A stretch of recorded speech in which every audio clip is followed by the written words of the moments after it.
Thank you very much. Thank you. Thank you. And a very special hello to CPAC. It's been a long time. We've loved being back, and it's hotter than ever. This place is packed. You got to see outside. They don't know what's happening. They have no idea what's happening. And a friend is here from Argentina, and a friend is here from Poland. Stand up.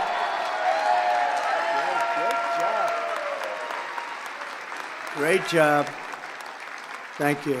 Thank you very much. Welcome back to the nation's capital, where our movement is thriving, fighting, winning, and dominating Washington like never before. Nobody's ever seen anything like this before. They used to have a little smaller crowds here. It's a little bigger. The fraudsters, liars, cheaters, globalists, and deep state bureaucrats are being sent packing. The illegal alien criminals are being sent home. We're draining the swamp, and we're restoring government by the people, for the people. For years, Washington was controlled by a sinister group of radical left Marxists, warmongers, and corrupt special interests who drained our wealth, attacked our liberties, obliterated our borders, and sucked our country dry. Not any longer. But on November 5th, we stood up to all the corrupt forces that were destroying America. We took away their power. We took away their confidence. They lost their confidence. You know, do you ever watch? They lost their confidence. Oh, it's so nice to watch. And we took back our country. And we must be doing something right, because we've got the highest poll numbers that I've ever had and that any Republican president has ever had.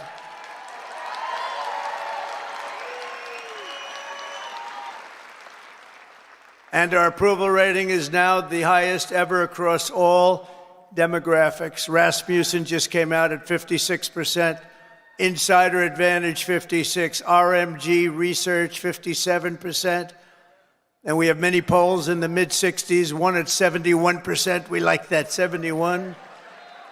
And according to YouGov, a big deal, 70% of Americans believe that what we are doing is right, and we are keeping our promises. That's all we're doing, when you think, is keeping our promises. That's all we had to do. And their promises weren't worthwhile to go and vote for. They loved men playing in women's sports, open borders, little things like that. But don't tell them. Don't tell them. Keep it quiet. We'll tell them about a week before the next election. Now keep it quiet. Let them think it's a great thing what they're doing. You saw Maine yesterday, right? The governor of Maine.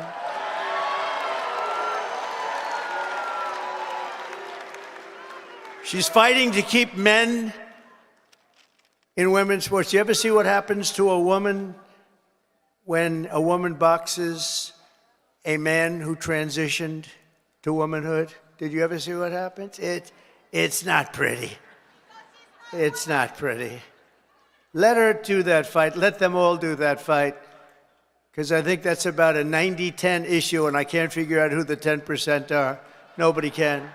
So today I want to say thank you to all of the incredible patriots of CPAC and all of the incredible patriots in our country. 77 million, and it's actually much more than that, because despite that, they cheated like hell. It was just too big to rig. It was too big to rig. 77 million. Remember, you used to go, I said, look, we're leading in the polls by a lot. Don't believe the polls. Just go and vote. You got to vote. We're going to make it too big to rig. And they tried. But it was too big to rig. One of the great statements. We love it. Because everybody went and voted. We fought through hell together. But in the end, we achieved the great liberation of America. We're liberating our country right now. We're doing all these things that you're reading about. We're liberating our country. I first spoke to this gathering 14 years ago. And I won your straw poll. I didn't know anything about a straw poll. They took this big straw poll, and I won by like 27 points. And I figured, you know, that's good. Maybe I should keep doing it. And I did. and I became president. Isn't that great? Who would think? Who would think? But he became president too. He's a MAGA guy too. Make Argentina great again, right? Make Argentina great again. I kept hearing about this man. I kept hearing about this man in beautiful Argentina, and it is beautiful, but boy, did it have inflation. Inflation made it less beautiful. I hear you're doing fantastically. We're very proud of you, actually. And make Argentina great again. Thank you very much. Great honor to have you. But now it's my honor to address you for the first time as your 47th President of the United States. Great honor.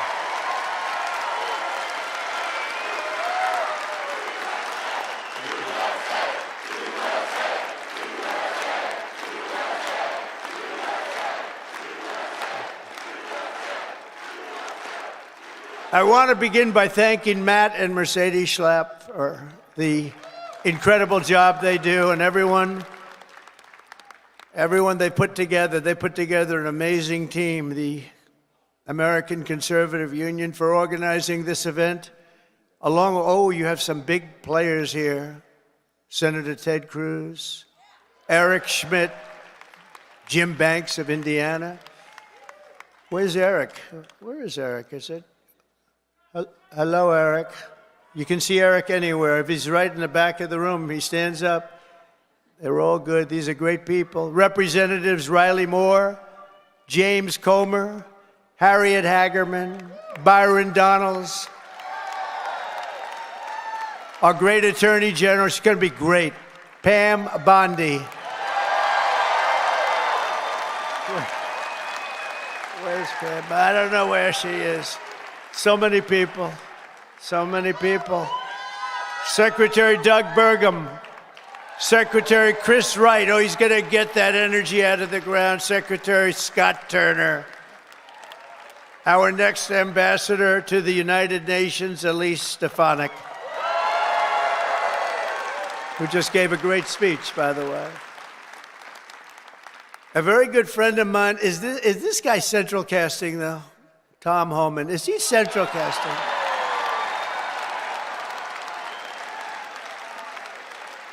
Where is it? Hello, Tom. Are you? Well, I love that. How could I love a guy like that? But I do. He's doing a great job. Thank you, Tom, very much. Thank you. Appreciate it. Arkansas Governor Sarah Sanders. Thank you, Sarah. Thank you. And Pennsylvania Attorney General Dave Sunday. I love that name. We're also honored to be joined by President Duda of Poland, who's a fantastic man and a great friend of mine. And we got 84% of the Polish people that voted for us, so you must be doing something right, huh? Hanging out with Trump. And again, President Milei of Argentina, thank you very much. Thank you very much. What a great guy. And the Prime Minister of Slovakia, Robert Fico. Robert, thank you, Robert. Thank you. Nice to see you. The leader of the UK Reform Party, who, by the way, did really well in that last election. I've been his friend for a long time, and I wasn't sure, am I supposed to be his friend or not? But it never mattered to me if he did well or not. I always liked him, but it's easier to like him when he got the kind of votes he got. He really took it by storm, and they say he's going to do even better this time. Nigel Farage. Where is Nigel?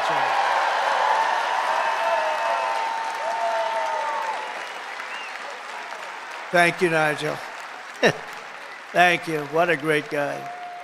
The leader of Spain's Vox Party, Santiago Abascal.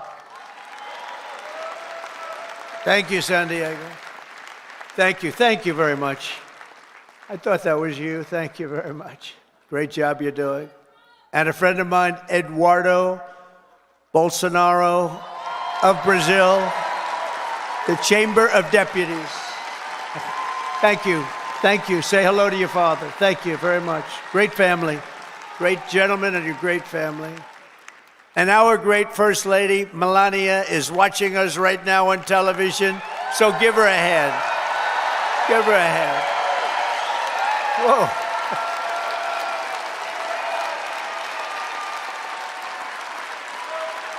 Thank you. Thank you. Oh, she's going to be happy. That's so nice. We love our First Lady, everybody does. With the help of so many incredible supporters here today, we're going to forge a new and lasting political majority that will drive American politics for generations to come. I think we're going to do fantastically well in the midterms. You know, in theory, the one that wins the presidency does not do well in the midterms, but I think this is going to be a change. We're at a level, I don't think we've been at this level maybe ever as the Republican Party. We're a bigger, better, stronger party than ever before. More people in our party than ever before. But the people have given us a resounding mandate for dramatic change in Washington, and we are going to deliver it. We're going to use it, and we're going to make America great again by using it. So it's going to be something. But think of it, at the presidential level, we won the popular vote by millions and millions of votes. We swept all 7 swing states: Michigan, Wisconsin, Pennsylvania, North Carolina, Georgia, Arizona, Nevada, all by great margins. We won 85% of all of the counties in America. That means that map was red. Did you ever see the map? Did you see the certified map? Where is it? I want to see a certified map. It's all red. You can hardly find the blue. Think of this. They won 525 counties, and we won 2,600 counties. It's the biggest margin ever recorded. And incredibly, for the first time ever, all 50 states shifted toward the Republican Party. It's never happened before. So it was indeed too big to rig. We won the largest number of African-American votes in Republican history, by far. We won the largest number of Hispanic-American votes, any Republican ever. Hispanic Americans, we love you. The energy, the brilliance of Hispanic Americans. We won all of the cities and towns along the Texas border, whereas before I ran, we won none. We never used to win any. I got a call from our great governor of Texas who said, President, you just won every single town along the Texas border to Mexico. I said, oh, is that good? He said, it hasn't happened since Reconstruction. I said, define Reconstruction for me. He said, that means essentially the Civil War. That's a long time. But that was when I first heard about it, actually. Our party has become the proud voice of hardworking citizens of every race, religion, color, and creed. And I think one of the main reasons, not that we're conservative or not that we're anything else, we are the party of common sense. It's about common sense, right? It's all about common sense. Over the past month, we've confirmed an all-star team of warriors, patriots, visionaries, and put the America First agenda into action. I see Doug Burgum sitting right over there. I tell you, he was so good. I looked at him, I said, I gotta have him here. I gotta have him. He was a great governor. He's involved with a little thing called energy. He's got the Department of Interior, and Chris Wright has the Department of Energy. So Chris has no energy, and Doug has all of the energy. Chris has more interior, but he doesn't have. So I merged them. So now you have an energy guy, and you have the guy with all the energy, and you're going to drill, baby, drill, aren't you, huh? Drill, baby, drill. And Catherine, stand up. His wife is incredible. She is such an incredible woman. Incredible woman. You got very lucky, Doug. It's good to be successful, isn't it, Doug? She's an incredible woman. He's an incredible guy. In addition to the great cabinet secretaries we have here today. We confirm Secretary of Defense Pete Hegseth to end the woke insanity and rebuild our military. Pete is fantastic. Thank you. To stop the weaponization of federal law enforcement, I know about that, I think, better than any human being on earth. This week, we swore in a new director of the FBI, somebody that everybody wanted, Kash Patel.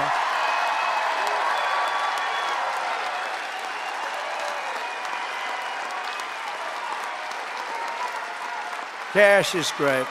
He's a popular guy. He went through with the blessing of a lot of good people, too. I'll tell you, it was great.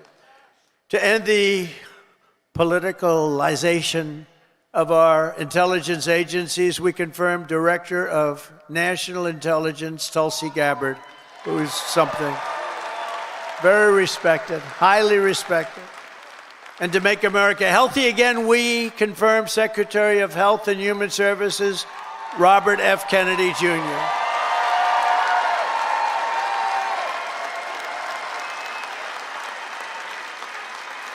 Great guy. We need him. We need him. You know, there's a number on autism as an example with children, autism. And you go back 15 years, it was from 10 to 20,000. You had like 1 in 10 to 20,000. Some say 10, some say 20, but it was in that vicinity. That's a big vicinity. Now it's 1 in 36 babies have autism. 1 in 36. Think of it. It was 1 in probably 20,000 people. Now it's 1 in 36. There's something wrong. Something's wrong, and Bobby is going to find it. Working with Dr. Oz, by the way. Working with Dr. Oz.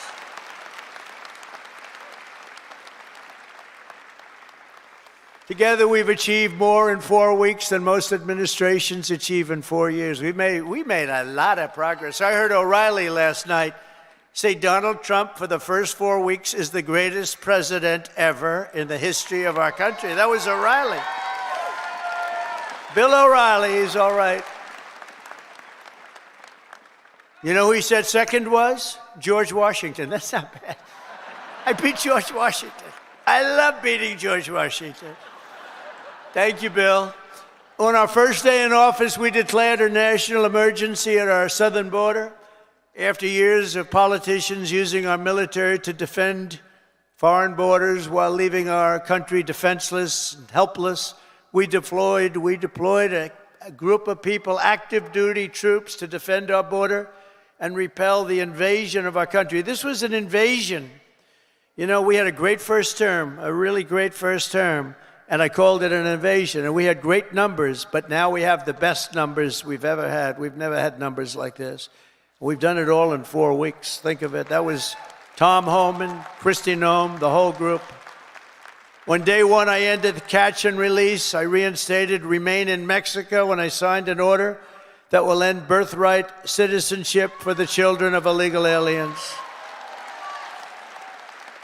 Because it wasn't meant for these children. It wasn't meant for people that escaped or invaded, came into our country illegally. It was meant for the children of slaves. Because when it was done, many, many years ago, it was during a very tough period in this country's history, and that was meant for the children of slaves. I wish people would understand that so they could get this thing approved, and we don't have millions and millions of people coming into our country, and they shouldn't be here. This week, I also canceled temporary protected status for migrants from Haiti. They're pouring into our country, pouring in. If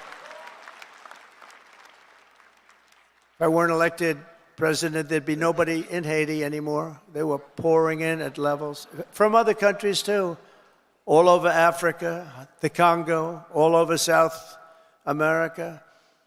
And they were coming in from prisons and mental institutions and insane asylums, jails, and gang members and You have to see gang members, drug lords, people that are drug addicted. They were sending them all into our ridiculous and very stupid Biden open border. Our border czar was Kamala.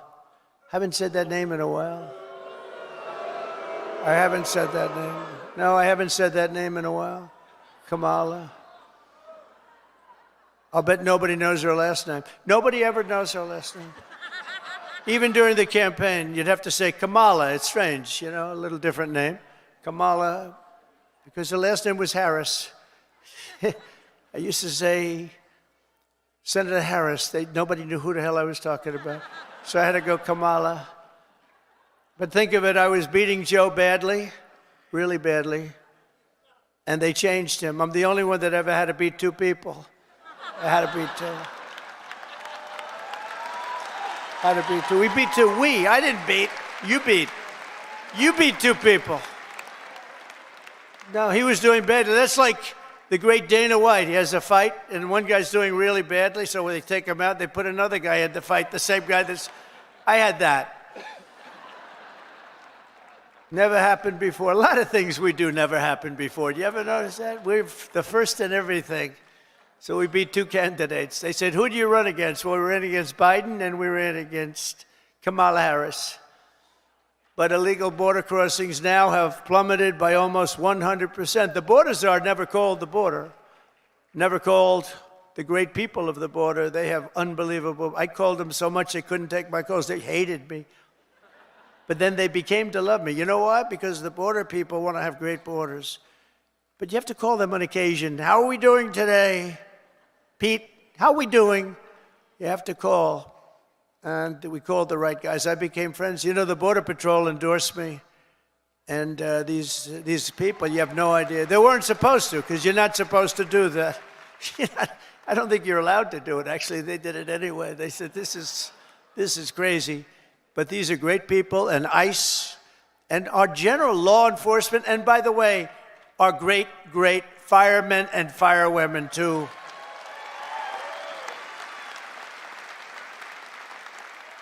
They were great. They all endorsed us.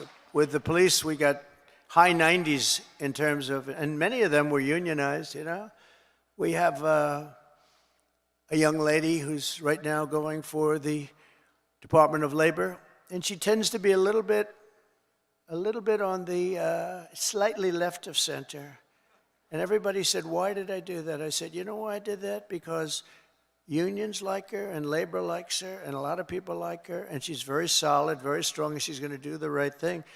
But they all voted for us. They didn't vote for me, they voted for us. We got the Teamsters, we got the firefighters, we got the police, we got the auto workers, were so great.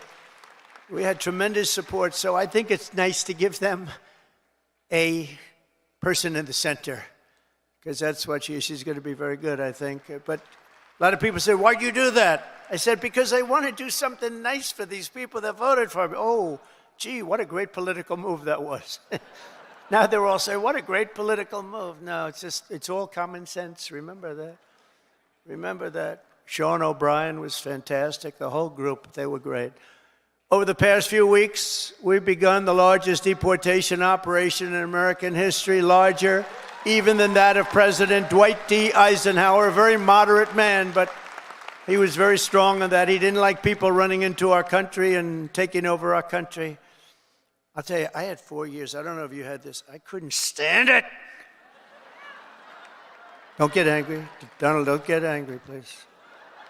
I couldn't stand it.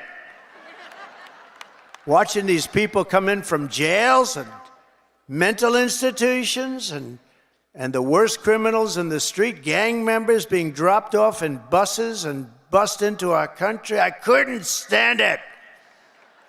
So I said, I'm going to run for president again. And now we don't have that problem. Now we don't have that problem anymore.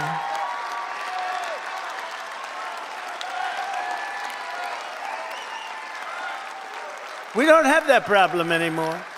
We now have the best border we've ever had. And by the way, if they can ever find my world's favorite chart ever in history, I'll show you what it was when I left. And now it's even slightly better. Can you drop that chart, do you think? I don't know. I never tell them about this, but they used to drop it like magic. If they can, they'll drop it. Who the hell knows? But it's my favorite chart. My favorite chart in history. We're liberating communities like Aurora, Colorado, and Springfield, Ohio, that have been occupied by illegal alien criminals from all over the world. We're rescuing the Americans whose jobs have been stolen, whose wages have been robbed, and whose way of life has been absolutely destroyed. And under the Trump administration, our country will not be turned into a dumping ground. We're not going to do it. We're going to have a great country again. It's going to happen soon, a lot sooner than you think, and we're going to have so much money coming in from tariffs. Oh, you're going to say, your senators and your congressmen are going to say, please, sir, please. You're making us look so bad. We have so much money coming in. I didn't know this was going to happen. Please don't do this to us. We look very bad. But they're great. They're doing well. I tell you, the Republican senators they're sticking together. The Republican congressmen and women are sticking together. Every once in a while, you have one that wants a little action or something. I don't know what it is. It's so sad to see. I just hate to see it. I hate to see it, but they're sticking together. One thing about the Democrats, they have rotten, horrible policy, the worst policy in history, but they stick together. We have great policy, but sometimes they don't stick, but they've been sticking for us. They've been sticking. And I think the Speaker and the leader have done a fantastic job. That's Thune and Johnson, and I think they've done, two guys really working hard and they're really doing a great job. But we have a lot to stick with. We have a lot to stick together for, because what we've done has never been done before. Nobody's ever seen anything like this, and nobody's ever seen 4 weeks like we've had, especially the 4 weeks, the first 4 weeks. You know, that's like if you golf, when you sink that first 4-footer in the first hole, it gives you confidence on the next hole. You sink another one. Now you go into that third hole and you can't, and by the time you get to the fifth hole, you feel you can't miss, right? Like a baseball player, he gets up and he hits our first one, and then the second at bat, he hits that one. And, you know, and we have great confidence. And they've lost their confidence, as I said. They really lost their confidence. I watched them. They're really screwed up. I watched this MSNBC, which is a threat to democracy, actually. They're stone cold mean, but they're stuttering. They're all screwed up. They're all mentally screwed up. They don't know what. Their ratings have gone down the tubes. I don't even talk about CNN. CNN's sort of like, I don't know. They're pathetic, actually. But MSNBC was mean. Their ratings are absolutely down. This Rachel Maddow, what does she have? She's got nothing. Nothing. She took a sabbatical where she worked 1 day a week. They paid her a lot of money. She gets no ratings. I should go against her in the ratings, because I'll tell you, she gets no ratings. All she does is to talk about Trump, Trump, Trump, Trump, Trump. All different subjects, Trump this, Trump that. But these people are really, I mean, they lie. They shouldn't be allowed to lie every night. They are really a vehicle of the Democrat Party. They should be paying. Is that Gordon? Yes, is that Gordon? The great Gordon Chang? Is that Gordon? Stand up, Gordon. Wow. We have everybody here today. Thank you very much. How am I doing on China? Am I doing good? Am I doing good on China? Tell you one thing, nobody's ever done like I've done on China. Nobody ever let people know what was happening with respect to China. And I happen to like President Xi, and I have tremendous respect for the people of China, love the people of China. But we've been treated very unfairly by China and many other countries. And we're not being unfairly treated anymore. We had that down to a science in the first term, and then they lost it. You know, we lost over $1 trillion to China this last year under Biden, Crooked Joe Biden. What do we like better, Crooked Joe or Sleepy Joe? Ready? Ready? Crooked Joe or Sleepy? Ready? Crooked Joe. Sleepy Joe. Got to stay with Crooked. He had one ability that I didn't have. He could do something that I couldn't do. I don't say that because he was a horrible golfer. Remember, he challenged me during the debate to a golf match? He said, I'm a 6 handicap. I said, you're not a 36 handicap. He said he's a 6. And then he said, well, I'm 8. Remember? I said, that was quick. Picked up 2 strokes. He said, no, I'm an 8. But he's not a 36 handicap. But he had one ability that was amazing. He could go with cameras on him, television, fake news on him, probably because he knows they wouldn't cover it badly. You know, they covered him as well as you can cover him. How the hell can you cover the guy well?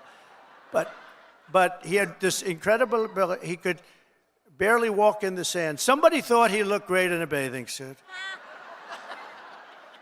And he'd walk in the sand pulling a thing that weighed about 6 ounces. You know those aluminum? See, aluminum's very good. A child, it's meant for children and very old people to lift, right? So he would put it down, and he'd put it down, and he'd fall into it, and he'd immediately fall asleep in front of the media. I could never do that. That's the only thing. That's the only thing. I could never do it. No, he was Sleepy Joe, but he was crooked as hell. You know, there's no question. He was a sleepy, crooked guy. Terrible, terrible president. He was the worst president in the history of our country. I don't care, I'll say it. Jimmy Carter passed away recently, and he passed away a happy man.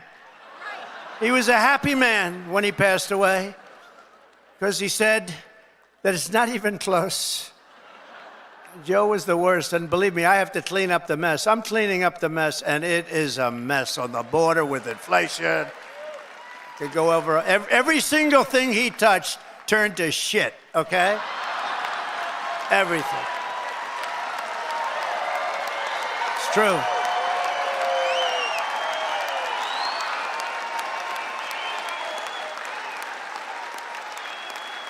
It's true.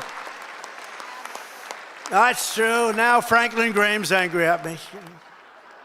You know that. Franklin wrote me a letter. He said, I love your speeches. I love them so much. But they'd be better if you would never use foul language. And I told him, I said, Franklin, you know, Franklin Graham's a great guy, by the way, does a great job. The son of the great Billy Graham, right? But I said to Franklin, you know, sometimes you need it for emphasis. And he said, no, they'd be even better if you wouldn't use any bad language. That's not really a terrible word, you know.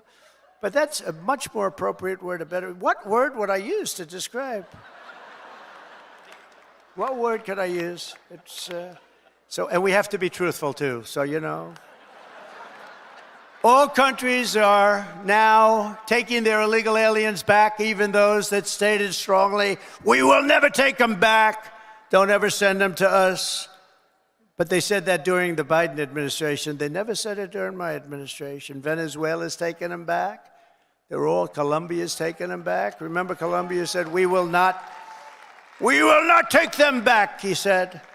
And within about 13 minutes, I think, we would love to take them back. In fact, we will send our planes to pick them up. Remember? And they said, what happened? What happened? And you see these Venezuelan planes loaded up with some real nice people. You wouldn't have wanted to be the pilot on any of those planes. But they know we're not playing games, and just this week I officially designated bloodthirsty cartels and murderous gangs as foreign terrorist organizations, something which Biden didn't want to do and nobody wanted to do. It's true. The full might and power of the federal government will now be dedicated to eradicating MS-13, Tren de Aragua. That's the Venezuelan prison gangs. These are very nice fellows. The only thing good about them is they make our criminals look like nice people. It's true. Remember when they used to say, people that come in from foreign countries are nice people.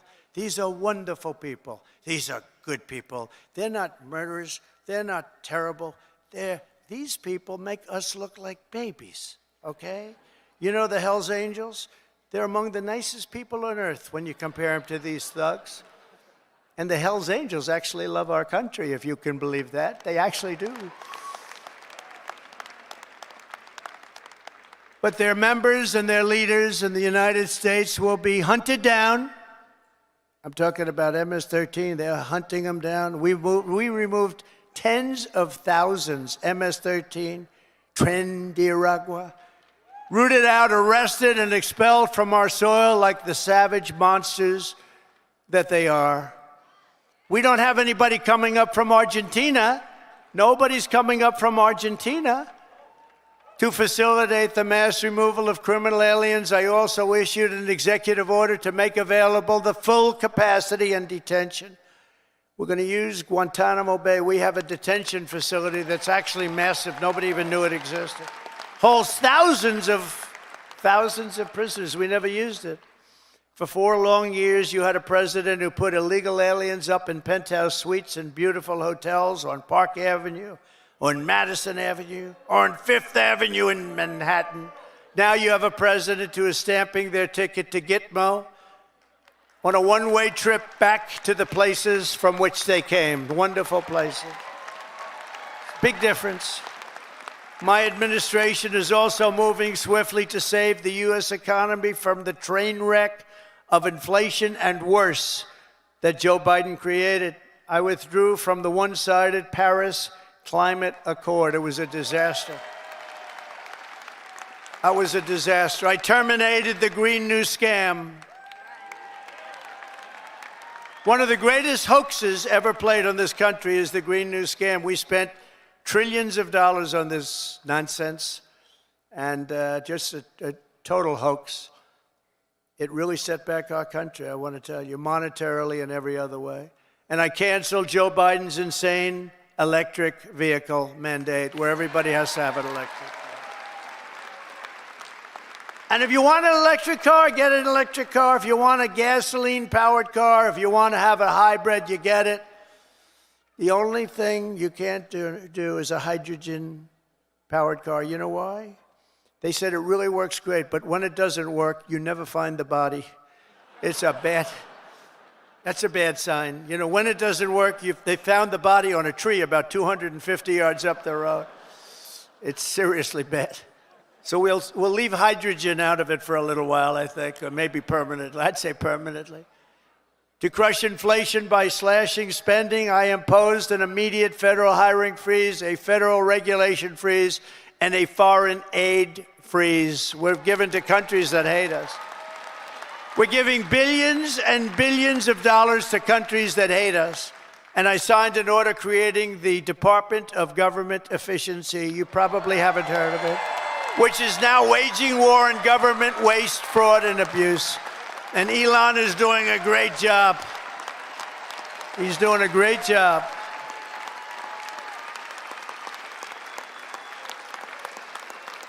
We love Elon, don't we? It's that guy, he's a character. With his son X. We love X. He's the only one can get away. His son's really named X. He's the only one can get away with naming his son X. If we ever did it, they'd say, you're crazy. But he's great. He's doing a great job, and he doesn't need this either. He doesn't need it, but he wants to see, he's a patriot. People said, well, what official position does he have? I said, patriot. Oh, they didn't know. They said, that was good. He's a patriot. Here are some of the flagrant scams that, as an example, they've spent money on and we've been able to recapture for a large dose of it at least. $520 million for a consultant to, think of that, $520 million. $520 million. When I hire consultants and they just take advantage of me, it's a horrible thing to watch. And I give them $25,000. I feel I'm overpaying. These guys got $520 million. Environmental, social, governance, and investments in Africa. $25 million to promote biodiversity, conservation, and socially responsible behavior in Colombia. This is Colombia, South America, not Columbia University. Of course, that might be worse, actually, based on their actions.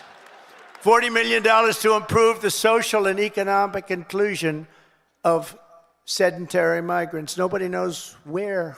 Who are they? Where do they come from? Just sedentary migrants. Nobody even knows what a sedentary migrant is. If they were sedentary, they wouldn't be a migrant, right? They wouldn't move. No, they wouldn't move. They'd stay in the same place. Right, Doug?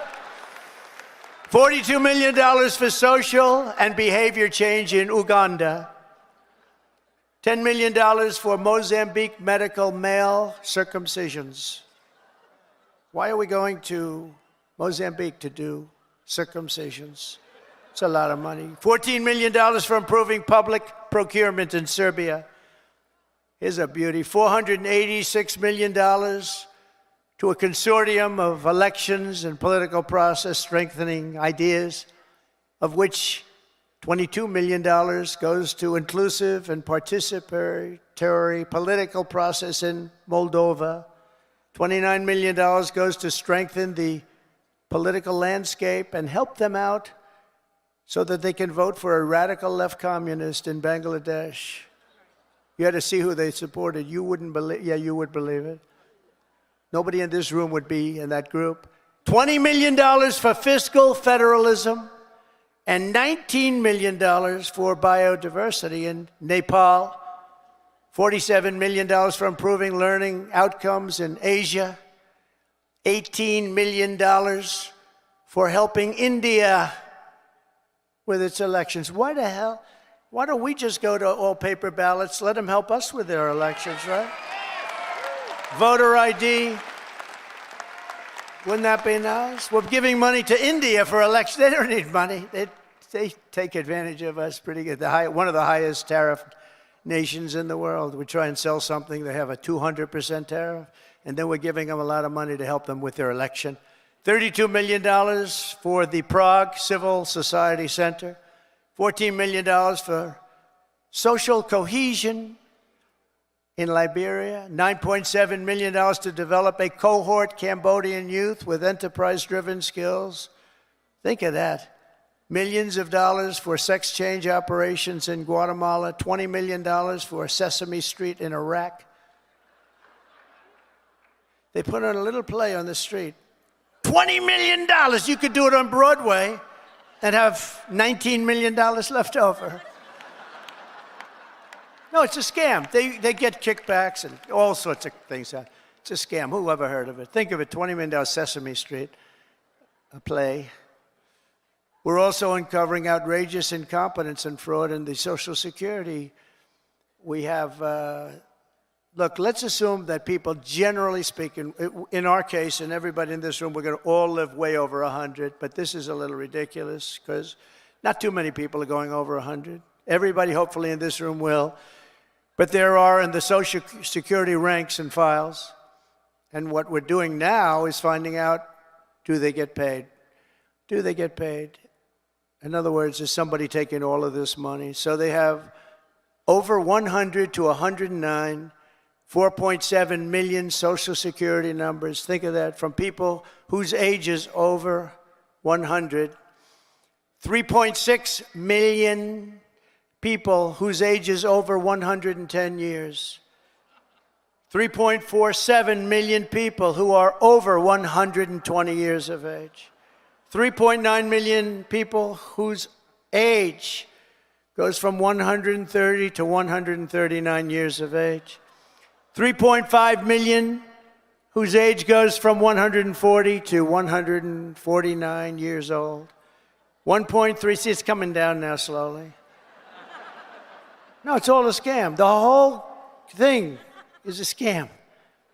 1.3 million people, 1.3 who are over 150 years of age. And over 130,000 people are listed on our Social Security rolls as over 160 years of age. Now the final is at 1,039, so now we're down into reasonable numbers. 1,039 people are listed between the ages of 220 years old to 229. And we have one person who's listed at 241 years of age. And we have one person listed at 360 years of age, an all-time record, and our country's 250 years old. So that person's substantially older than our country. Under our administration, there will be no tolerance for Social Security fraud. We will not allow anyone to cheat our seniors, and those who will do that will be prosecuted by Pam, Bondi, and others. We are also going to Fort Knox. I'm going to go with Elon. And would anybody like to join us? Because we want to see if the gold is still there. We want to see. Wouldn't that be terrible? We open up this Fort Knox. It's just solid granite that's 5 feet thick. The front door, you need 6 musclemen to open it up. I don't even think they have windows. Wouldn't that be terrible if we opened it up and there was no gold there? So we're going to open those doors. We're going to take a look. And if there's 27 tons of gold, we'll be very happy. I don't know how the hell we're going to measure it, but that's okay. We want to see lots of nice, beautiful, shiny gold in Fort Knox. Don't be totally surprised. We open the door, we'll say, there's nothing here. They stole this too. Now, we have a very corrupt group of people in this country, and we're finding them out. We're removing all of the unnecessary, incompetent, and corrupt bureaucrats from the federal workforce. That's what we're doing. And under the buyouts, we offered federal employees more than 75,000 federal bureaucrats, think of that, have voluntarily agreed to surrender their taxpayer-funded jobs. We want to make government smaller, more efficient. We want to keep the best people, and we're not going to keep the worst people. And, you know, we're doing another thing. If they don't report for work, we're firing them. In other words, you have to go to office. Right? Right? Look at her. If you don't report to work, you know, that's another scam.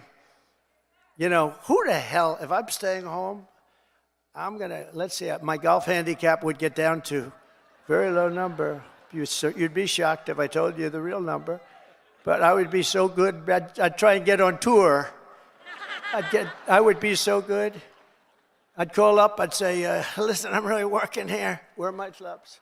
Where are my clubs? Either that or, in many cases, they have second jobs while they're getting paid by us. So one of the reasons they're leaving is because they don't want to have to show that. And we're demanding to see that information. How many jobs have you had? Who paid you while you were working for the government? And we are demanding that people, if they work for the government, they have to show up and sit in an office and do their job, right? And we've also effectively ended the left-wing scam known as USAID, the agency's name. Has been removed from its former building, and that space will now house agents from Customs and Border Patrol. Beautiful.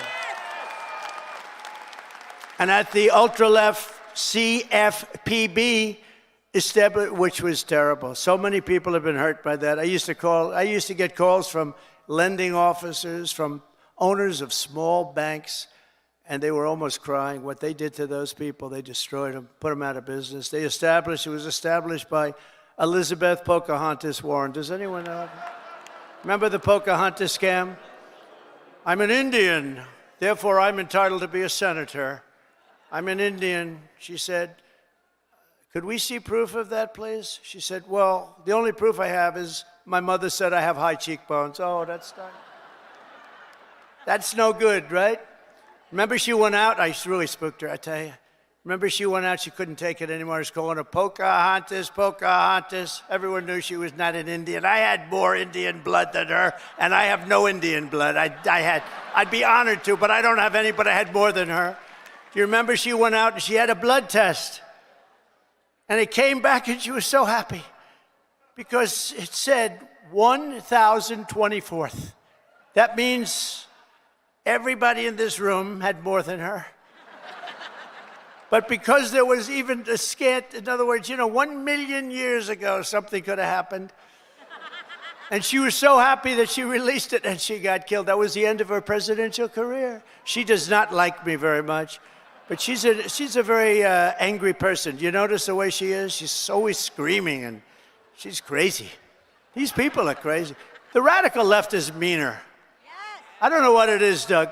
They're meaner than us, aren't they? We're like normal people. You know, we're smart, we get our word, but we don't go crazy.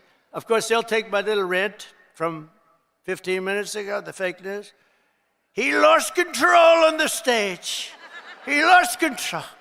And they'll have me screaming, having to do with Franklin, poor Franklin. He lost control of the stage. Oh, these people are bad. They are really sick, too. I don't get it. You know, you'd think they'd want to love our country. They have no ratings anymore. Nobody listens to them. Nobody believes the fake New York Times. Washington Post is doing no business. They're losing all their business. Nobody believes them.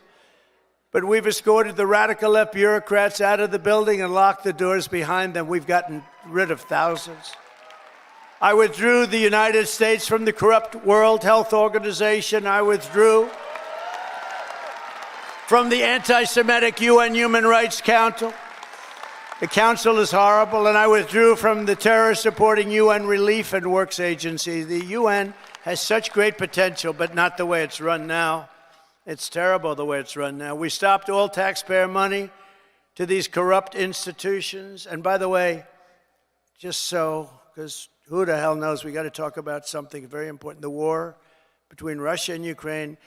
People are being killed, mostly young men, mostly Russian and Ukrainian men, at levels you've never seen before. Thousands of people a week. And I've spoken to President Putin, and I think that thing is going to end, but it's got to end. It's a horrible, horrible thing to watch. I'm dealing with President Zelensky. I'm dealing with President Putin. I'm trying to get the money back that, or secured, because, you know, Europe has given $100 billion. The United States has given $350 billion because we had a stupid, incompetent president and administration. 350. But here's worse. Europe gave it in the form of a loan. They get their money back. We gave it in the form of nothing. So I want them to give us something for all of the money that we put up. And I'm going to try and get the war settled, and I'm going to try and get all that death ended. So we're asking for rare earth and oil, anything we can get. But we feel so stupid. Here's Europe. And you know, it affects Europe.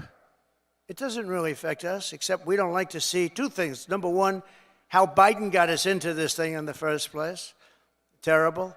But why is it that he didn't ask for equalization? Europe should put up more money than us. But even if you said the same thing, how come we went so far out front? And he didn't know that Europe gets his money back. They did it in the form of a loan. We don't get our money back. We get nothing. So we're getting our money back. We're going to get our money back because it's not fair. It's just not fair.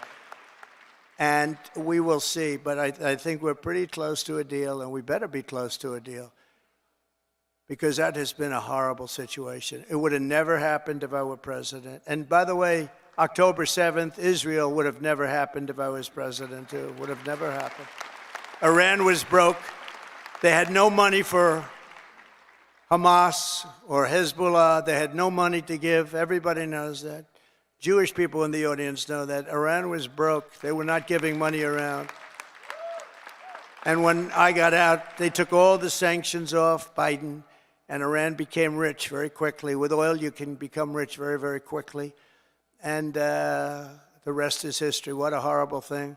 Even though the hostages are coming back, I saw it this morning where we got 6 more back. Biden got none back, by the way, just so you understand. None. 0. He would have never gotten any of them back.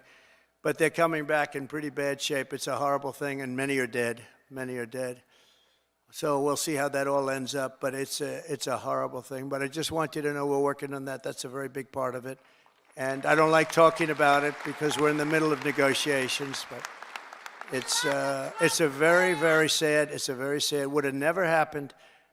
There was no way. Russia was never going to go in, and they went in because of a lot of reasons, and so many people are dead. Far more people are dead than you're reading about. You know, when they blow up all these cities, all those cities they look like demolition sites. Every single building is down. All of those beautiful golden towers that are 1,000 years old, they're lying on the ground in smithereens, blown to smithereens. There's nothing left of them. They're just lying on the ground, never to be rebuilt again, not possible to rebuild them again.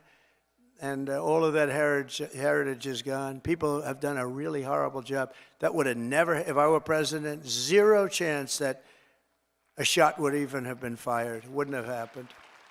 So sad. To further turbocharge our economy, we've launched the most aggressive deregulation program in any nation's history. And we're also going to be seeking the largest tax cuts in American history. Again, we brought them down, as you know, from close to 40% down to 21%. Now we're bringing them down to 15% if you make your product in the United States of America. We're defending the American worker like never before, and that's why the auto workers and the union workers and the Teamsters and so many others, they supported us, the firemen, the policemen, so many others, whether they were union or non-union, they all supported us. They supported, it's called workers, and they supported us at levels that nobody's ever seen before. Weeks ago, I imposed a 10% tariff on all goods coming from China because of the fact that they're sending fentanyl into our country, through Mexico, by the way. I'm not happy with Mexico, or I'm not happy with Canada either. I imposed 25% tariffs on all foreign steel and aluminum, and I will soon impose reciprocal tariffs on any country that charges us. And by the way, the reciprocal means they charge us, we charge them, same thing. So nobody can be upset, right? But we have countries charging us 200%, and we charge them nothing. They charge us, we charge them. Our country's going to become rich again, very rich. I always say it's my favorite word in the dictionary. The word tariff is my favorite word in the dictionary. You know, we were the richest relatively from, think of this, from 1870 to 1913. That was our richest because we collected tariffs from foreign countries that came in and took our jobs and took our money, took our everything. But they charged tariffs, and we had so much money, they set up the 1887, think of that, a long time ago, 1887 Tariff Commission. It was a commission of very important people to determine where we should spend all of the tremendous, vast wealth that we had. We had so much wealth. Wouldn't it be nice today? Of course, now we give it away to transgender this, transgender that. Everybody gets a transgender operation. It's just wonderful. No, we give it away like to crazy things. But in those days, it was different. It was a different world. It was a different country. But we were very rich because of tariffs. And I get myself in trouble because I say that tariff is my favorite word. And the fake news went crazy. What about God? What about wife and family? What about love? I said, okay, tariff is now my fourth favorite word. I got myself into a lot of trouble with that. You can't believe it. I said, tariff is my favorite word in the dictionary, and I got killed by the fake news. So I say now, it doesn't sound good. Tariff, it's my fourth favorite word. I go, tariff is my fourth favorite word. It sounds so terrible, but this way I'm free. I write free, you know. I don't get clobbered by the fake news. But tariffs are also a powerful tool of diplomacy, and all around the world are moving quickly to bring back peace through strength. We have the greatest, you know, I rebuilt our entire military in the first term. We left a lot of it, although a lot of it, but very small relatively, in Afghanistan. The Taliban has it. You know, they have their parade every year where they take our military vehicles and run them up some little street, and like it's their form of a military parade, and it makes me angry when I see that. Angry. When I see that, I get angry. You know, we give them, I don't think anyone knows this, we give Afghanistan about $2 or $2.5 billion a year. Do you know that? For aid. We need aid ourselves. And I'm going to go back, and I told them yesterday, I want to look at it, but if we're going to give them money, it's okay. But I want them to give us back our military equipment that they have. Right? They're selling it. Doug, would you take that, please? All right? Write something up. No, I want them to give back. If we're going to give them that kind of money, let them give back the military equipment, which they have. Where they have tanks and trucks and guns and goggles. They have goggles. They have night goggles, better than we have. Brand new right out of the box. It's unbelievable. So I want to do that, and I want if we're going to pay him, I want to get that equipment back, okay? Doug can do it. He's one of the guys. He's a business guy.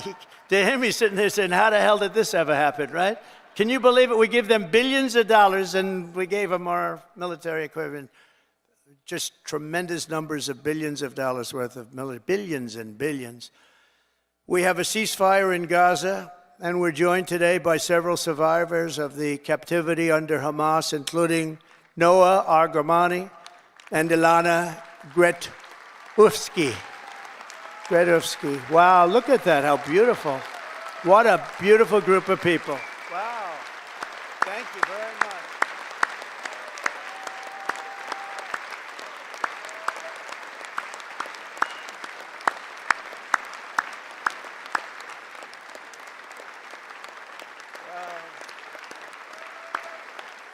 Thank you very much. And you're sitting next to a great guy, Sebastian Gorka, who's also now in the administration. From day one, right, Sebastian? He's been a loyalist from day one. We love Sebastian. Thank you very much, Sebastian. Thank you, everybody. That's very nice. Beautiful.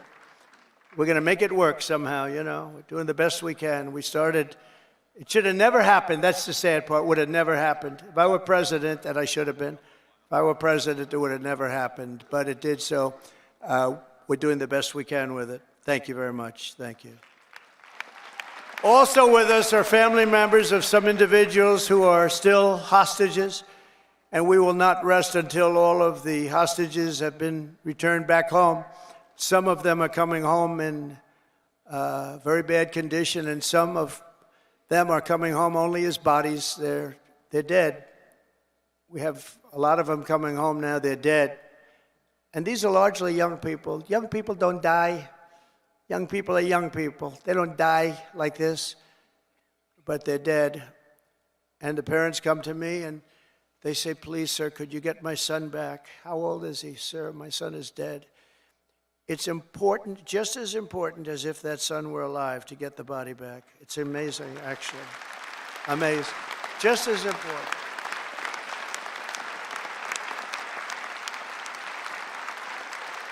Thank you.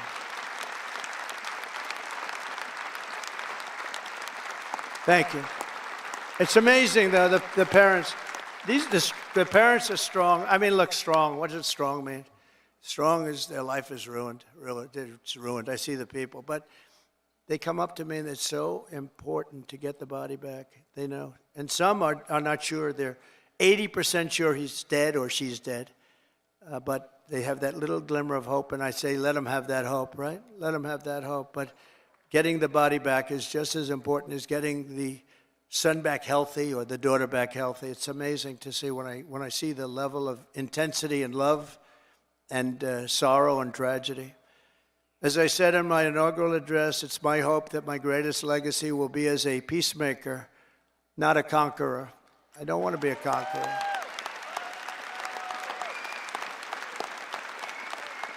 Under the Trump administration, every day brings more good news for America. I've ended all of the so-called diversity, equity, and inclusion programs across the entire federal government and the private sector, and notified every single government DEI officer that their job has been deleted. They're gone. They're fired. You're fired. Get out. You're fired. I made it the official policy of the United States government that there are only two genders, male and female. That was easy. I banned men from competing in women's sports. And I also proudly banned the use of, thank you. We banned the use of puberty blockers, hormone injections, and other chemical and surgical mutilation of your youth. Could you imagine making a speech like this 10 years ago? People would say, what the hell is he talking about, right? This is a sickness that came along with critical race theory and all of that other things that we had to put up with. And it's all out now, critical race theory and transgender insanity. It's all gone from our schools and from our military. And I believe it's gone, too. I think we've turned the heads of even the people that, if you can believe they're believers, I don't know if they were, but I believe that it's all gone. And I've directed the reinstatement of any service member who was expelled from the armed forces due to the COVID vaccine mandate. They will be returned to their former rank with full back pay. Full back pay.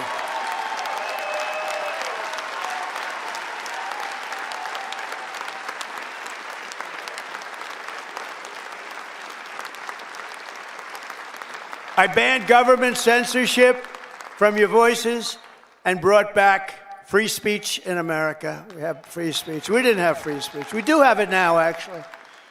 Now, this was a very vicious regime, you know. I was put under investigation more so than the late, great Alphonse Capone, one of the great killers of the world. Trump, my father would look down my mother. How the hell did this happen to my boy? This wasn't... No, I was under investigation at a far greater level than Al Capone or anybody else, probably in the history of our country. These people are sick. They're sick.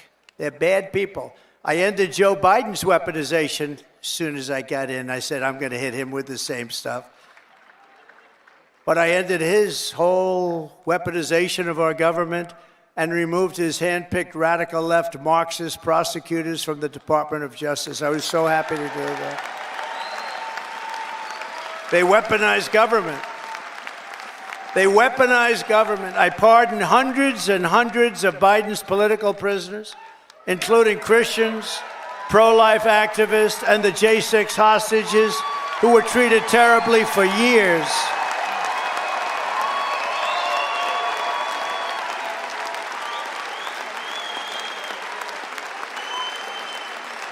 We even got rid of people like Pete Buttigieg, who did the worst job of anybody in the history of transportation. What a bunch of losers. I revoked the security clearances of Anthony Blinken, Jake Sullivan, John Brennan, James Clapper, and every non-patriot who lied to cover up Hunter Biden's laptop from hell. We took away their security clearances. And they're not allowed to enter any government building either. I also revoked Joe Biden's security clearances, the Biden crime family security clearances, and they'll no longer be allowed to access state secrets while selling themselves all around the world. Oh, well. Now, these were bad people. These were bad people. And I do that because this should never be allowed to happen again. What happened to me in this administration, what happened on J6, what happened on all of the things they did that were so bad, should never, ever be allowed to happen again. And on a friendlier note, I renamed the Gulf of Mexico the Gulf of America.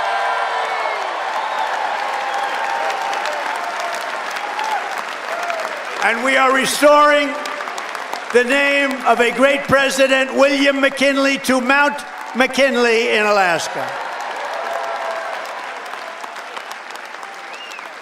And as you know, many years ago, Jimmy Carter gave away the Panama Canal. And Panama started the process of giving the Panama Canal, by the way, the most expensive development ever in the history of our country. Relatively, it would have been $1.5 trillion in today's dollars. 38,000 people died from our country building the Panama Canal. They died from mosquitoes and snakes. Think of it. They paid them 5 times their salary. They brought them to Panama, and they had a 25% chance of dying. They dug under nets so the mosquitoes wouldn't get them. But we lost 38,000, mostly men, laborers, construction workers, because it was such a harsh way to live. It was very brutal. They died. 38,000. Again, it was the most expensive thing we ever built, and they gave it away for $1 to Panama. And last year it made $5 billion. Also, that's one of the most successful projects ever built in terms of money, monetarily. And it's the eighth wonder of the world. It connects two oceans, with one being 16 feet higher than the other. Think of it, the Pacific and the Atlantic. Think of what that is. You're going through dikes and canals. Amazing what they did. It was really a wonder of the world. We gave it away for nothing. But we didn't give it to China. We didn't give it to China. We gave it to Panama. We're going to take back the Panama Canal.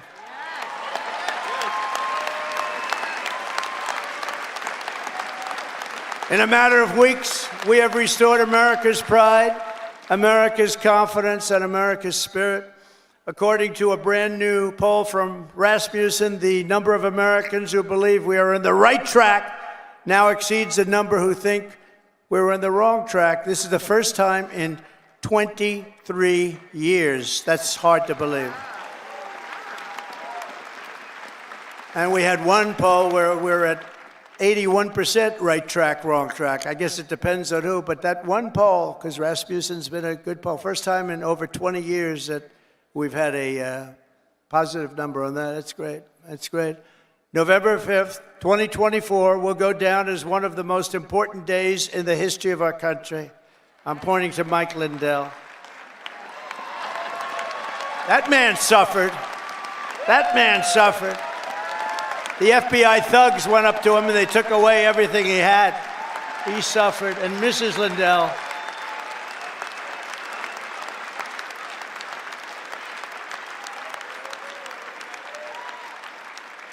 was a great guy.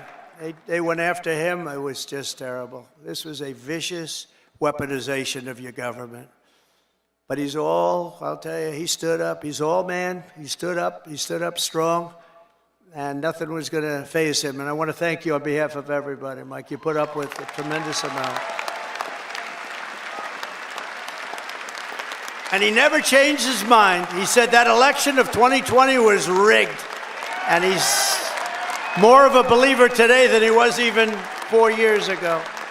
But now it's okay to say it, Mike. Now it's fine. Now, that's why, you know, when it comes to a day where you can't challenge crooked elections, we've got a real problem in this country. And as of January 20th, 2025, the dark days of high taxes, crushing regulations, rampant inflation, flagrant corruption, government weaponization, and total incompetence, those days are over. They're over. But we cannot stop now. We're going to push forward every single day. In the immortal words of that great American hero, Captain John Paul Jones, I have not yet begun to fight.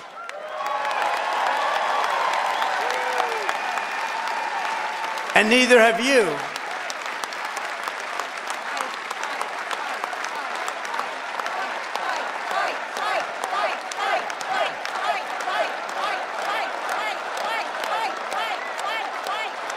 So together for the next 4 years, we are going to stand strong. We are going to work hard. We are going to fight, fight, fight, and win, win, win. Thank you to CPAC. Thank you, Matt. Thank you, Mercedes. Thank you very much. Thank you, everybody. God bless America. Thank you very much. God bless America. Thank you. Thank you.